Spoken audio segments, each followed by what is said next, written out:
The Silk Road begins in Chang'an. To the west lie Persia and Rome, and to the south, India.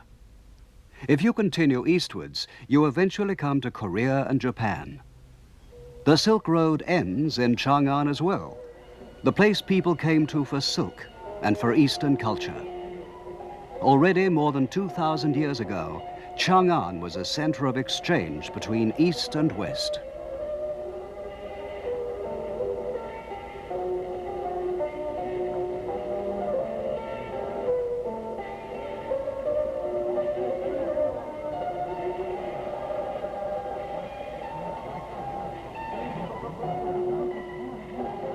Our Silk Road expedition was a joint effort made up of people from NHK, the Japan Broadcasting Corporation, and from CCTV, China Central Television. The expedition started from Chang'an, the city which is today called Xi'an.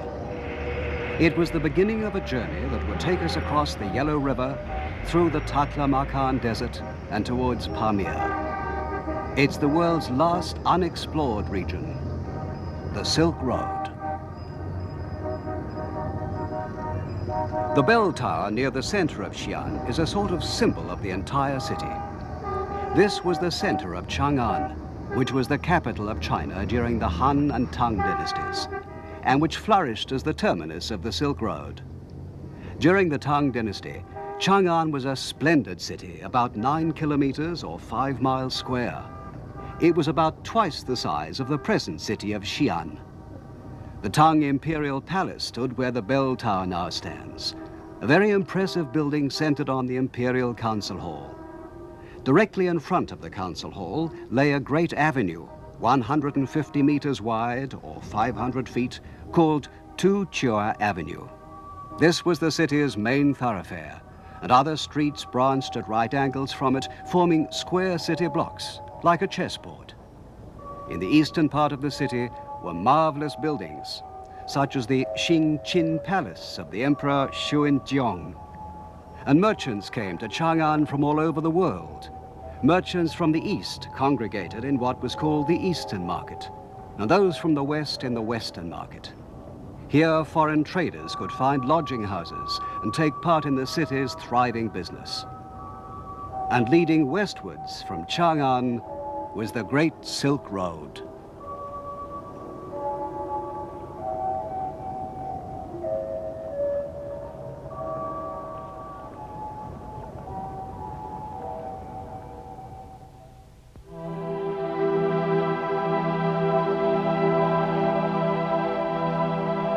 Whenever we think of China, we think of the Great Wall. And whenever we think of the Great Wall, our thoughts turn to the Emperor Qi Huangdi, who started to build it. He quelled the tribal strife that divided China, united it for the first time into a single empire, and with the Great Wall, protected it from its nomadic enemies in the north. He was a notorious despot, but he achieved many great things. A marvelous relic that demonstrates the enormous power of the Emperor Qi Huangdi was recently discovered quite near Xi'an. A huge group of clay models of warriors and their horses has been excavated. It's become known as the Emperor Qi Huangdi's sculptured army.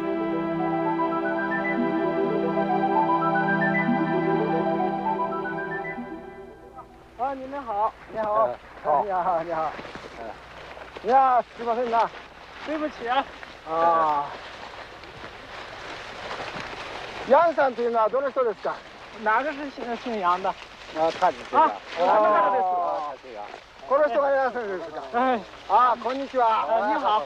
你好、你好。ああ。楊さんが秦の始皇帝の兵馬俑を発見されたそうですね。听说你发现了秦坑是吗？哎。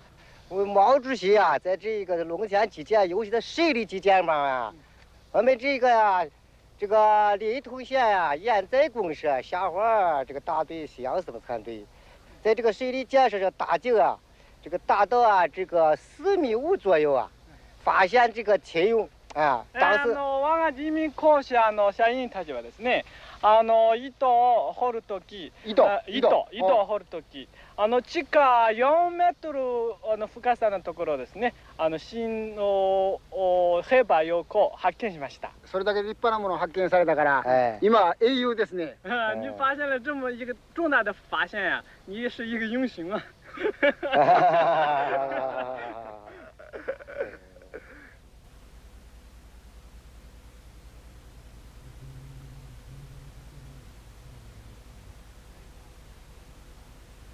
The clay army was discovered after it had been in the ground for 2,200 years. Since it was first unearthed in 1974, no foreigners have been allowed to film it or take any pictures.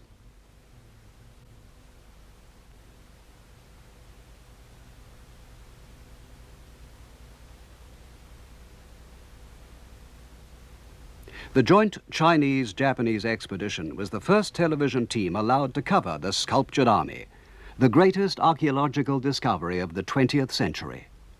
During the years since the discovery was first made, more than 600 life-sized figures of soldiers and horses have been found.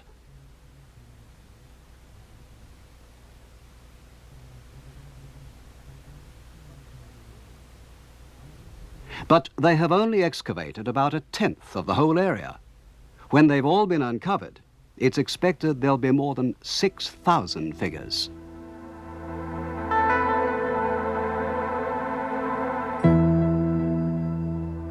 The Emperor Qi Huangdi was indeed a very powerful man. He once said, "I am the Emperor Qin, and my name will be passed down to the second, the third, and even to the 10,000th generation." He even wanted to conquer the world which comes after death.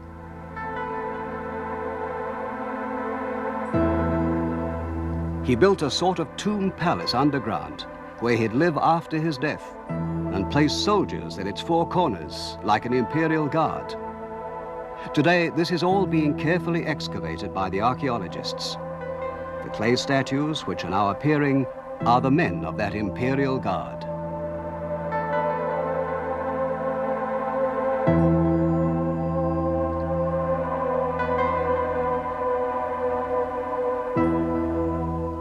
In the famous Chinese history book called the Chronicles, the underground palace is described like this. When the Emperor Qi Huangdi took power, he had a tomb constructed using 700,000 convicts as labor. In it, he placed a golden throne and an observation tower with 100 officials and military officers. He had a special system invented that would shoot arrows to kill anyone that might try to dig up the palace.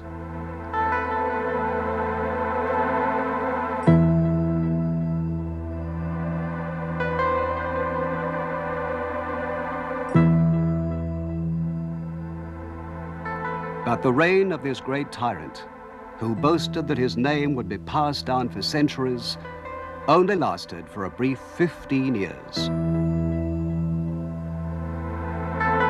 Yet today, after more than 2,000 years, his underground palace is being seen again. So in a way, his boast is coming true.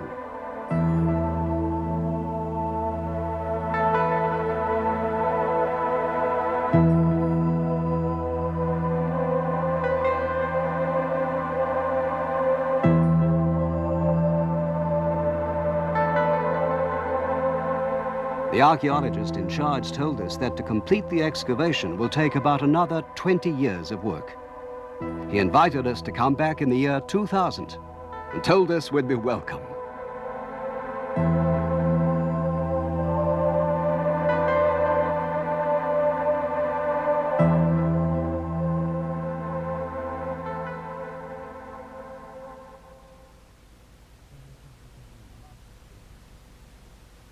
About 60 kilometers, or 40 miles west of Xi'an, there's a group of what look like small hills.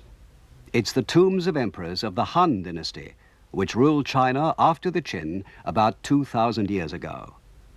Government officials, important soldiers, and relatives of the emperor were also buried here. The high mound in the middle, surrounded by the tombs of scholars and generals, is the burial place of the great Han emperor, Wu Di.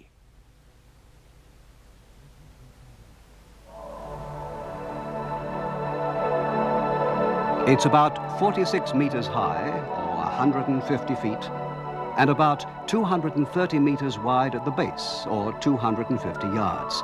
So it's comparable with the Great Pyramid of Egypt.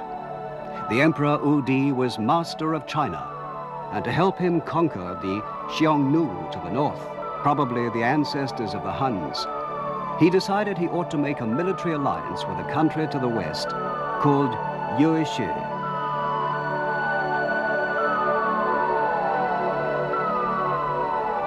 He called for a volunteer to carry his message to Yuezhi. The man who came forward was called Chang.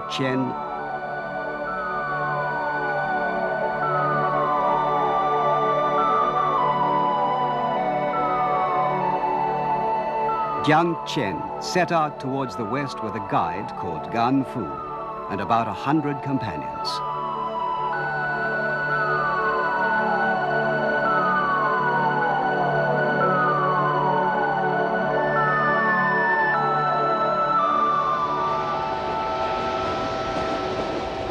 We went to see the tomb of Chang, which still exists at a place called Hanjiang, about 12 hours by train from Xi'an.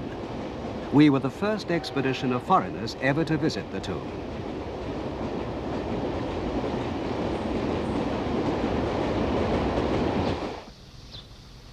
Chang's mission ended in failure, for the Emperor of Yuezhi had no interest in an alliance with China. Chang's journey took him 13 years, and he was twice taken prisoner by the Huns. All of his followers were lost, and when he finally returned to Chang'an, he only had Gan Fu with him, and they were both in a miserable state.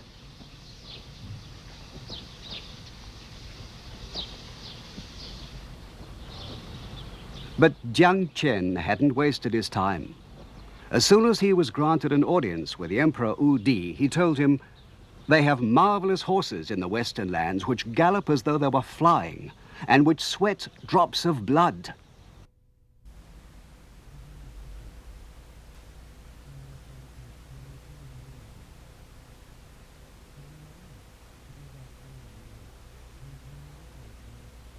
This is the Maoling Museum, near the tomb of the Emperor Wu. Here we saw statues of Huns being trampled underfoot by Chinese on the horses that sweat blood.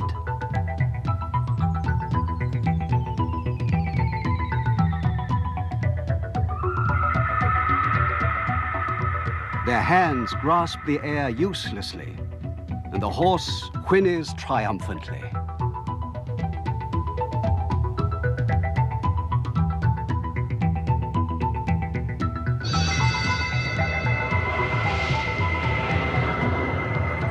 After he had obtained some of the famous Western horses, the Emperor Wu organized a campaign against the Xiongnu. His army was commanded by a young general called Fuo Chiubing.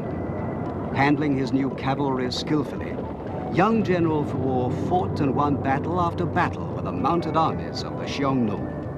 He went on to conquer an area west of the Yellow River called the Heshi Corridor, and returned in triumph to Chang'an with no less than 100,000 prisoners. Fortresses were built in the Heshi Corridor, and a road between Han China and the West was established. Thus, the Silk Road began. For China, the new road had a double importance. From the West, they could get the precious heavenly horses, and they could export Chinese goods and culture abroad, especially silk.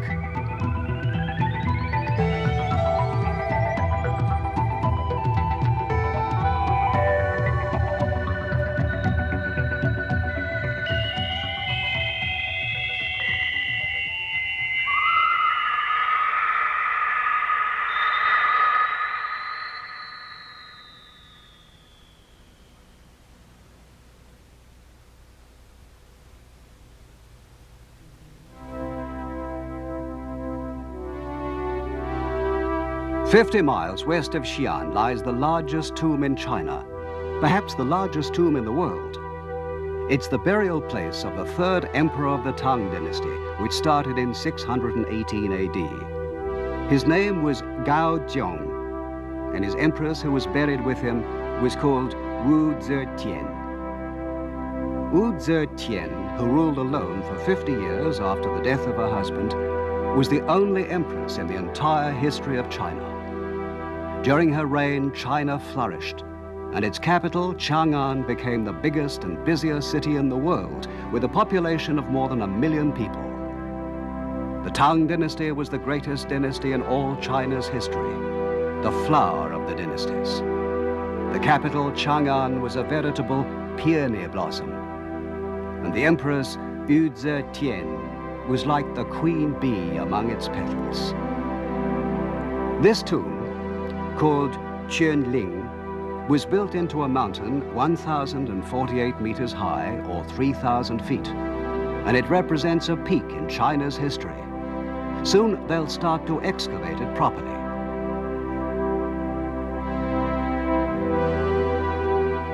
On the road to the tomb are many stone figures who look like servants waiting to serve a master.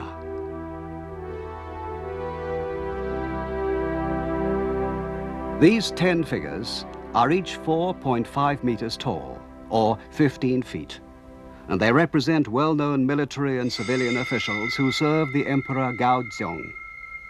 They're realistically carved, and they're believed to have been sculptured from life.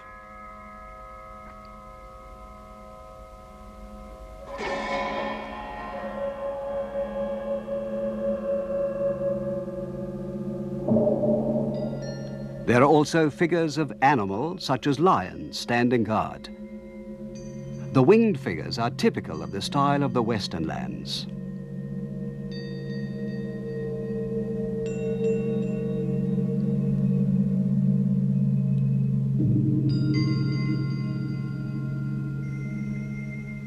These are figures of the foreign ambassadors who attended the funeral of Gaozong and who even helped to build the tomb. Altogether, 61 kings, members of royal families, or ambassadors from different countries attended the funeral. These clothes, with tight sleeves and a wide hem, are from the north, so you can see it's a group of foreigners. They're wearing belts and have swords slung at the side, but they're holding their hands in front of their chests in Chinese style. At one time, you could read which country they came from and their rank written on the back of each figure, but the characters wore away long ago. But why have the hands and heads been removed? This is still a puzzle. That great funeral, held almost 1,300 years ago, and yet attended by representatives of 61 countries, shows how important China and its capital of Chang'an were in those days.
Silk is one of the most important features of Chinese civilization, and its culture is believed to have started more than 3,000 years ago. Several hundred years later, there were already characters in the written language for mulberry, thread, and silk. Silk soon became famous as one of the most marvelous products of China.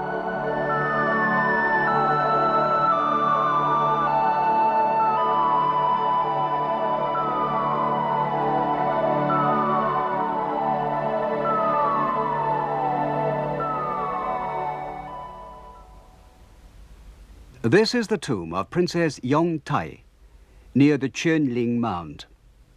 As you pass along the underground passage, 90 meters long or 82 yards, you can see pictures of ladies of the Tang court painted on both walls.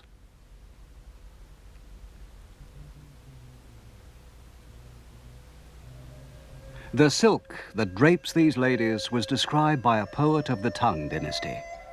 He said, "Silk is a heavenly thing, with threads like geese flying through the autumn sky. Its color is like spring reflected in a lake."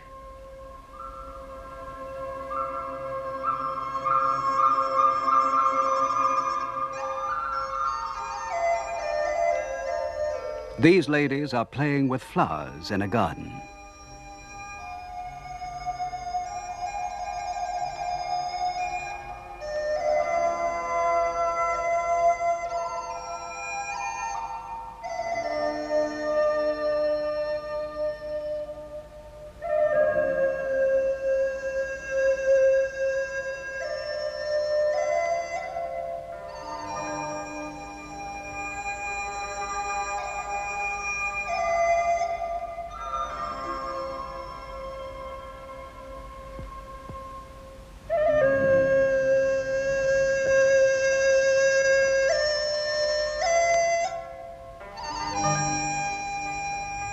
Another poet wrote about the mistress of a Tang emperor. Her smile brings 100 charms to her eyes, and her beauty has the fragrance of the 6 shrines.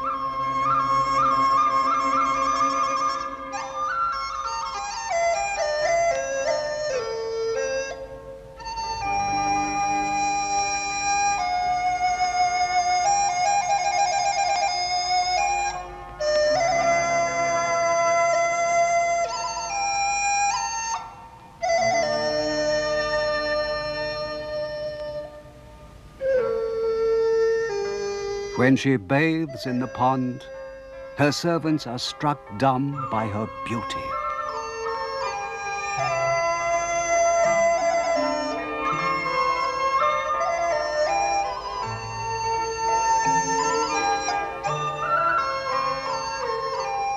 "3,000 lovely maidens serve the emperor, but he has eyes for only her. Adoringly, he says, 'In the air, as birds, we'd share one pair of wings.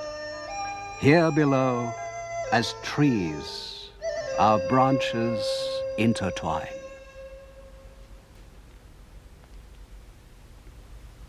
This wall dates only from the Ming dynasty, but 700 or 800 years before it was built, the Tang city was 8 times as big and measured 10 kilometers by 8 kilometers, or 6 miles by 5 miles. It was the biggest city in the world, bigger even than Baghdad in the west. Inside the city walls were markets, where business was done by traders from all over the world.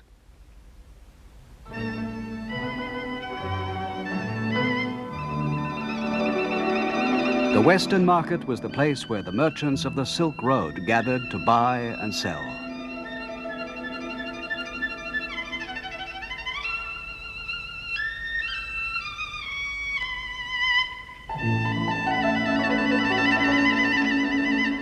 The Western Market had other attractions, including music. Entertainment was provided by the hospitable Chinese for the merchants who had endured the hardships of the Silk Road.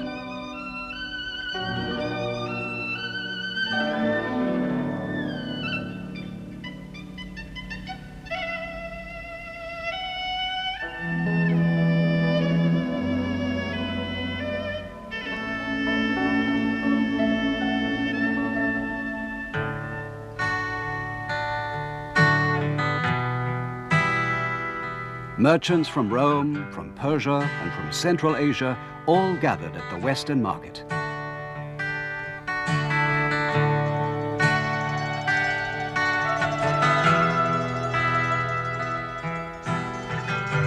Above all else, what they wanted to buy was silk.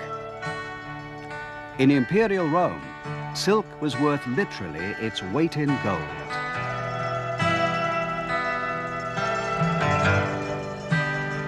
Objects that show how international Chang'an was have often been excavated in Xi'an.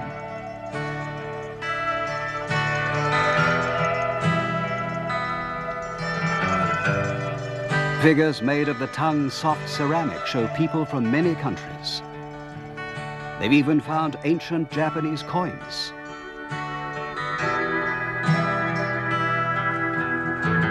Driving these camels are people from the north with their high boots.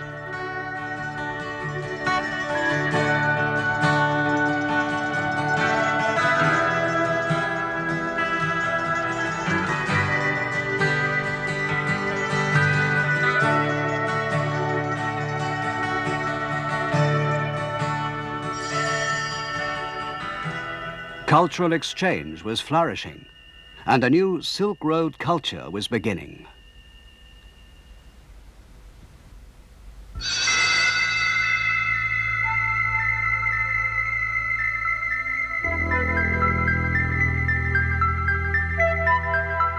Along the road, in both directions, camels were traveling, carrying civilization to the east and to the west.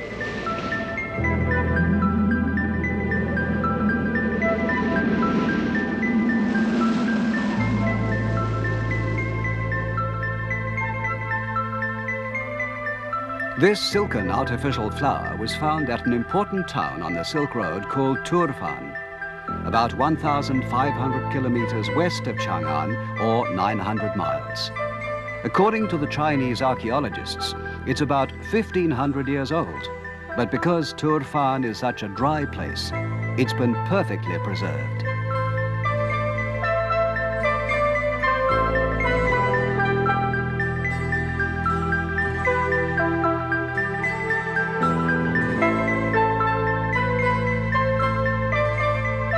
Here, a wolf is attacking a traveler on the Silk Road. The Taklamakan Desert, where this was found, is known as a place where the only milestones are the whitened bones of the dead.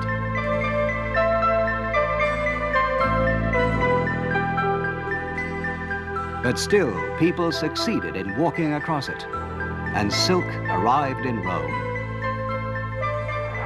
This is an oasis on the southern route of the Silk Road, through a country called He Tan. Here, the British explorer Stein discovered a famous painting. In He Tien, they had no silkworms, so the king asked his bride, a Chinese princess, to bring some cocoons with her when she came to marry him. The export of silkworms was forbidden, of course, but the princess succeeded in smuggling a few through.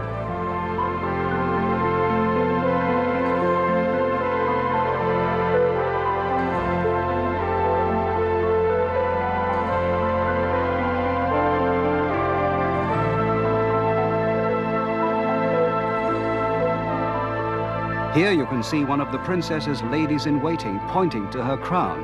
That's where she hid the cocoons.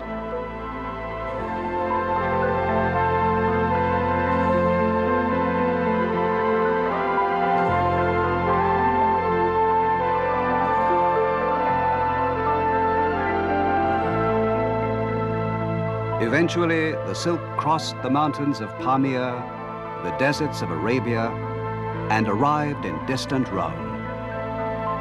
To the Romans, China was Ceres, the country of silk.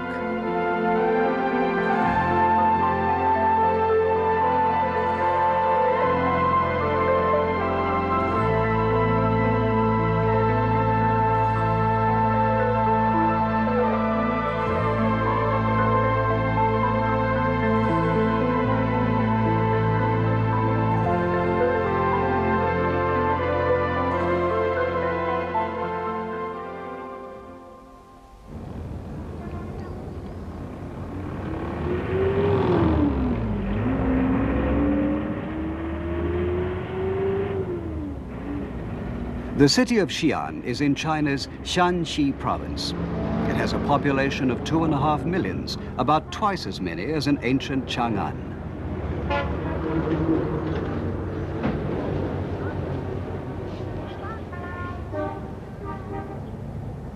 Its name was changed from Chang'an to Xi'an in 1928.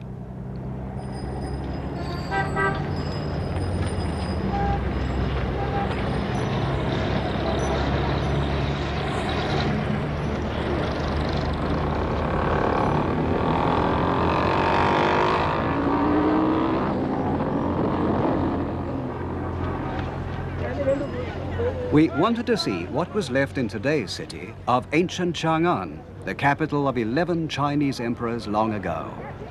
We were looking especially for evidence of the cosmopolitan culture that came to Chang'an in exchange for its precious silk.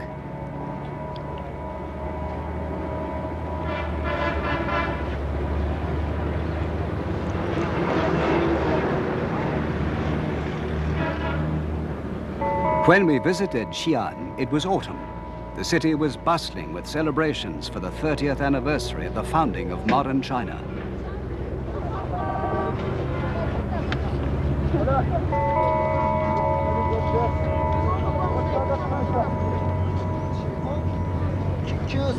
On the street corners, they were selling watermelons. In Chinese and in Japanese too, the characters for watermelon mean Western melon. The watermelon was brought from the west along the Silk Road. It's said that pomegranates too first came here from Persia. Many other fruits and vegetables have the character for xiongnu in their names, including cucumbers, walnuts, sesame, broad beans, garlic, and carrots. They all tell the story of travel along the Silk Road.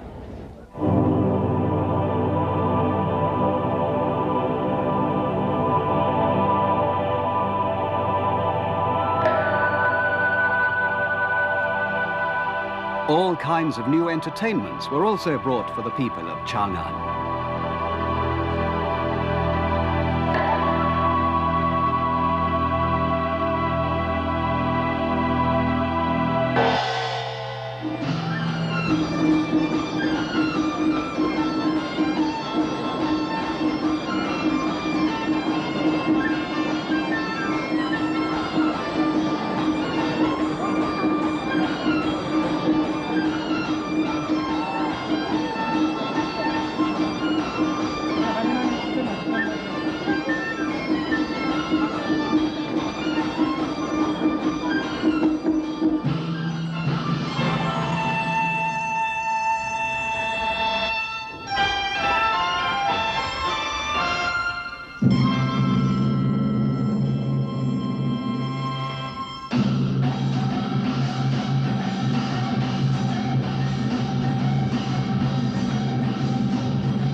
Here's a picture of a polo match that was painted in the Tang dynasty.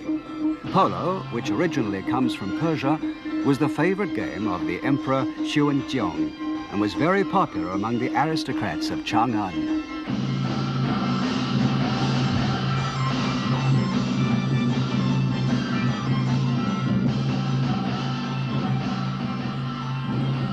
Polo, which came to China from the West more than 1,000 years ago, is still today enjoyed by the young men of Mongolia.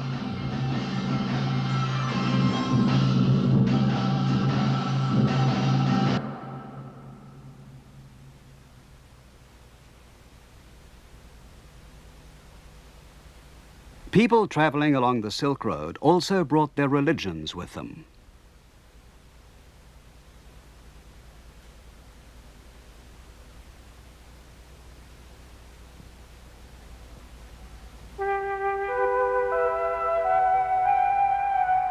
The Nestorian sect of Christianity is said to have come to Chang'an in the year 635, and the Chinese called it Jingjiao.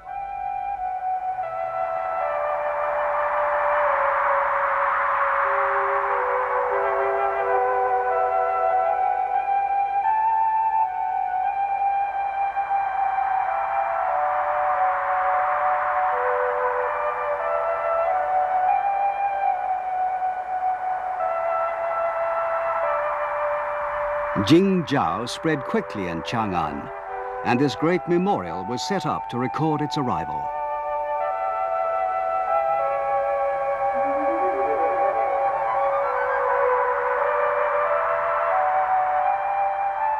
The names of the believers are written both in Chinese characters and in Syrian writing, evidence of how international Chang'an was.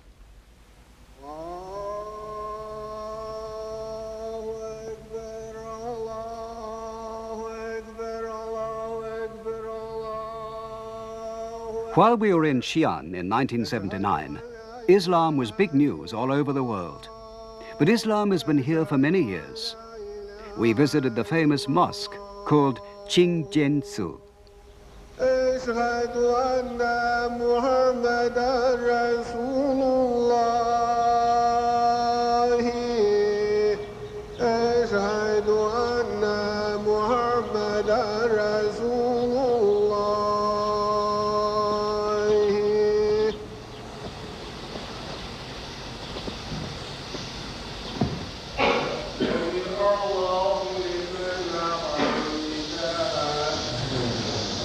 We only took pictures from behind, as the Muslims don't like to be photographed praying.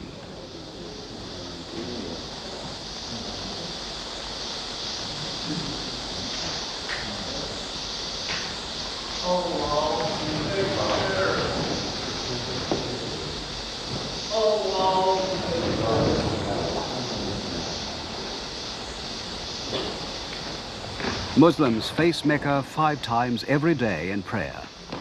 They wash themselves with water every time they pray. Twice a year, Ching Su is filled with Muslims attending annual festivals.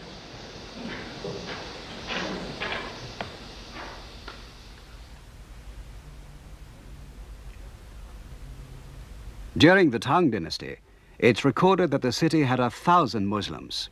Today, there are more than 10 times as many.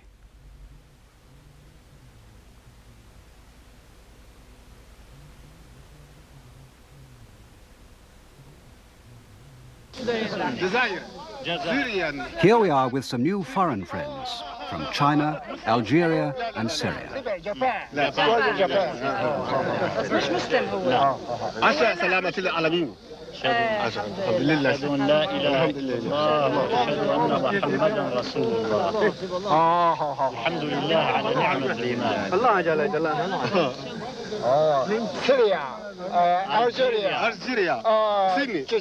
Japan.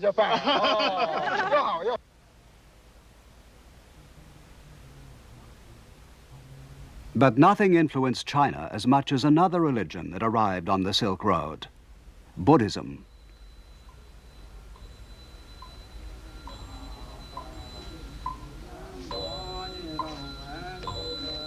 We visited the Xingjiao-Tzu, which is where a famous Buddhist priest of the 7th century is buried. His name was Sanzang, and he wrote a famous book called Xi Yo Ji, or A Journey to the West.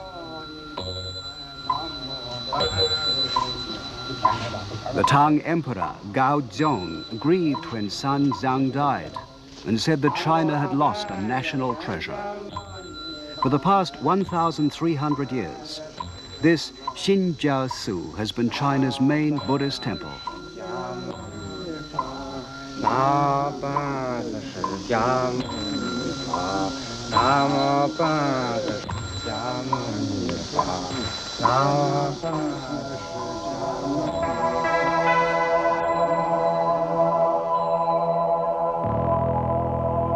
His main claim to fame is that he traveled all the way to India. In those days, it must have seemed like the end of the earth, to bring back Buddhist scriptures.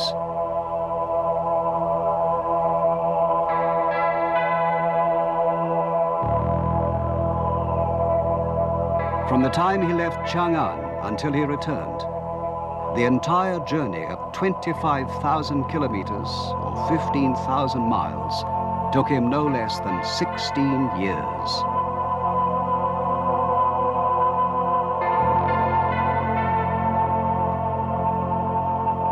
He brought back 657 rolls of Buddhist sutras from India, and it took 24 horses to carry them all.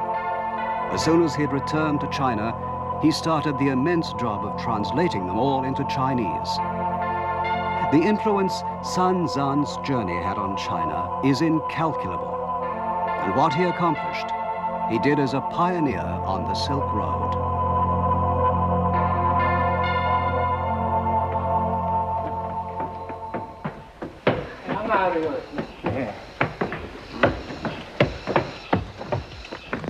The chief priest of the Xingjiao-Tzu invited us upstairs, saying he had something interesting to show us.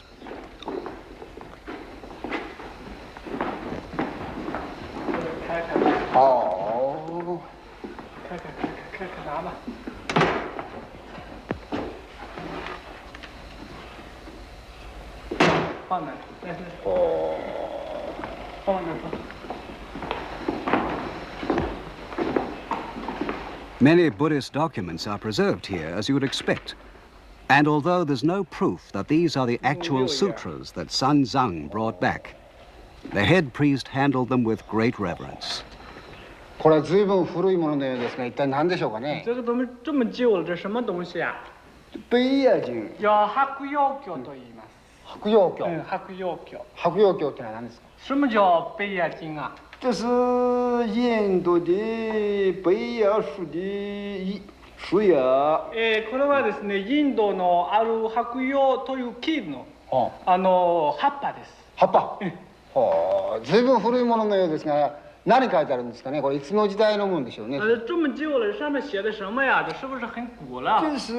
就是古了，是唐代玄奘法师由印度出来的梵文北野经。これはね、随分古いものです。今日の唐の時代ですね。唐の時代、銀城法師がお経を取るとき、これをインドから取ってきた軍文です。軍文。 文語です。文語です。違いました。どうもすみません。これそうすると素晴らしい宝。Even in communist China, these items of Buddhist culture brought from the West are protected and preserved.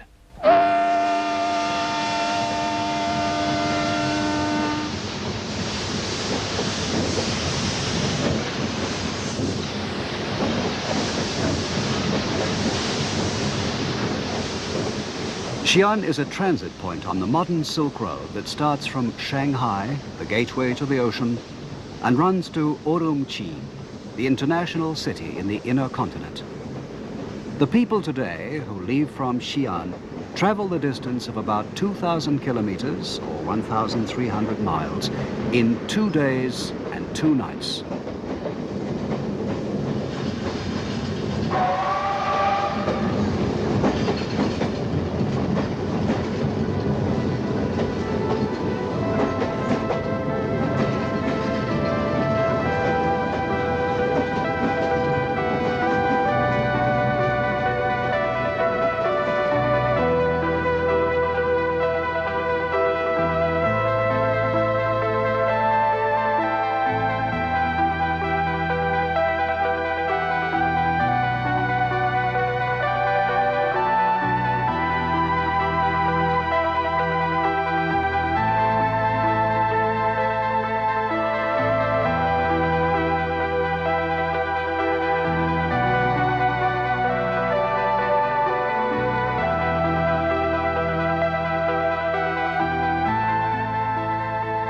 The river Wei Shui flows through the northwestern suburbs of Xi'an. When people set off westwards along the Silk Road, this is where their friends and relations would see them off. They held farewell parties in the inns, many of which lay along the riverbanks. There used to be a custom of breaking off a twig from one of the willow trees that grew along the river and giving it to the departing traveler. They used to bend the twig into a circular shape as a kind of prayer for a safe return.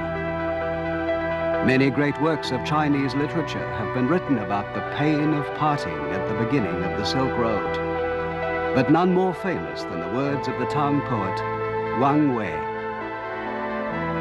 The traveler's willow tokens are fresh and green, and I offer you a toast, for you are departing towards the setting sun, and soon you will be a part of the past.